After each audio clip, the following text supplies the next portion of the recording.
Kondisi hanggar di Lanut Raden Sajat Natuna pasca pemulangan para WNI akan segera dibersihkan dan difungsikan kembali sebagai hanggar. Belum ada kepastian apakah lokasi ini akan digunakan sebagai lokasi observasi atau tidak. Berikut liputan Sisilia Sinabariba terkait kondisi hanggar Lanut Raden Sajat.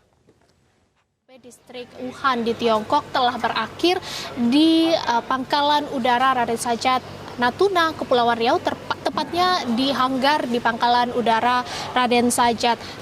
Tempat observasi atau fasilitas observasi juga sudah akan segera dibereskan, mengingat hanggar inilah yang diubah dalam waktu yang cukup cepat pada tanggal 1 Februari kemarin, yang diubah sedemikian rupa menjadi lokasi observasi. Untuk mengetahui bagaimana fasilitas-fasilitas yang disediakan dan seperti apa fasilitas ini membantu proses observasi yang ada di lokasi, kita akan langsung berbincang dengan Sesditjen P2P Kementerian Kesehatan Bapak Ahmad Yuryanto. Bapak, selamat siang. Ya. Pak, ini kita tahu proses observasi sudah selesai dan tadi kita melihat bahwa seluruh warga negara Indonesia yang diobservasi juga terlihat gembira. Ya. Bagaimana sebenarnya dari segi fasilitas yang diberikan untuk memenuhi kebutuhan mereka? Ya. Ini existing aslinya hanggar ya, jadi ini bangunan kosong, kemudian di sebelahnya ada perkantoran. Nah ini kita dalam waktu kurang dari 2 kali 24 jam kita sulap jadi seperti ini. Ini menggunakan tenda-tenda milik TNI. Di dalam tenda ini kita bisa menempatkan sampai dengan 16 velvet untuk tempat tidur, kemudian kita bisa pasang AC dan kita bisa pasang TV. Nah, ini yang kemudian kita gunakan. Kemudian di sela-sela tenda ini kita pasang meja dan sebagainya. Disinilah mereka makan, disinilah mereka beraktivitas dan sebagainya. Untuk lebih jelasnya mungkin kita bisa melihat langsung ya Pak ya. Mungkin memang agak sedikit berantakan karena memang semuanya sudah selesai. Proses observasi juga sudah selesai dilakukan dan akan segera dibereskan.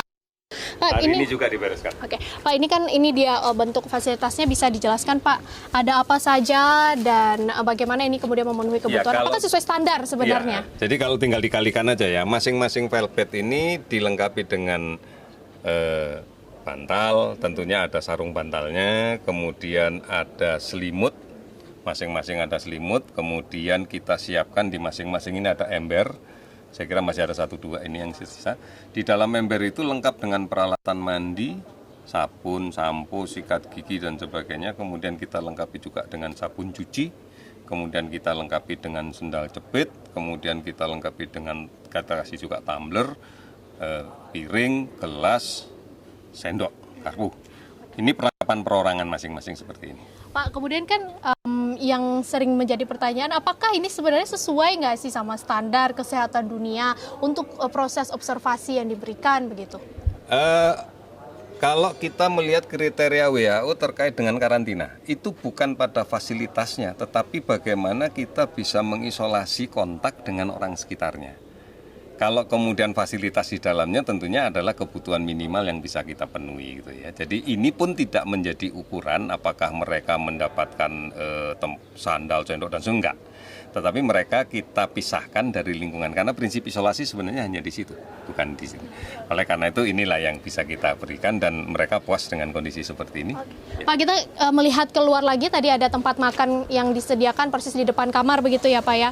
Ini kemudian menjadi sarana bonding atau sarana memperkuat rasa kekeluargaan mereka. Mereka nggak sih Pak sebenarnya Pak? Ini sengaja kita jadikan tempat untuk bersama. Ini sebenarnya deretan ini adalah deretan meja makan. Kemudian di ujung sebelah sana itu ada tempat saji. Kanan kirinya juga meja makan. Nah, pada saat jam makan mereka akan datang ke sini, prasmanan. Setelah itu mereka makan bareng-bareng di sini.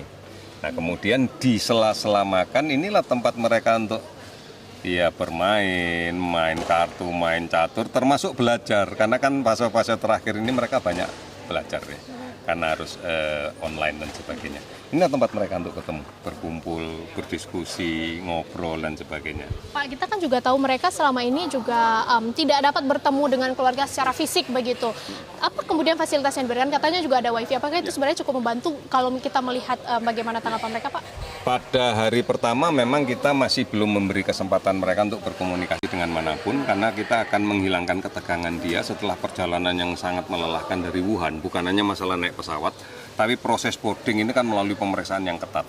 Oleh karena itu begitu mereka mendarat kelihatan sekali kelelahan. Oleh karena itu kita memang tidak akan mengusik mereka dan kita biarkan mereka istirahat. Baru di hari kedua kami menyadari bahwa mereka tidak bisa berkomunikasi karena mereka tidak punya GSM lokal Indonesia.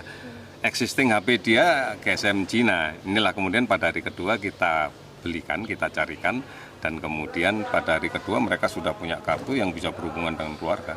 Jadi mereka bebas mau berkomunikasi sama siapapun. Pak, berarti semuanya ini akan segera dibongkar kembali untuk dikembalikan ke fungsi awalnya sebagai hanggar, Betul, gitu ya Pak? betul. Terima kasih Pak Ahmad Yuryanto, baik, Sekjen baik, P2P Kementerian Kesehatan. Dan 238 warga negara Indonesia yang diobservasi di Pangkalan Udara Raden Sajat akan dikembalikan ke keluarga mereka dan juga ke daerah masing-masing melalui Pangkalan Udara Halim Perdana Kusuma, dan dipastikan bahwa seluruh warga negara Indonesia yang diobservasi di tempat ini dalam keadaan sehat, fit, dan tidak ada satupun yang terinfeksi virus COVID-19. Dari Natuna Kepulauan Riau, Cecilia Sidabariba, Widiarto, Metro TV.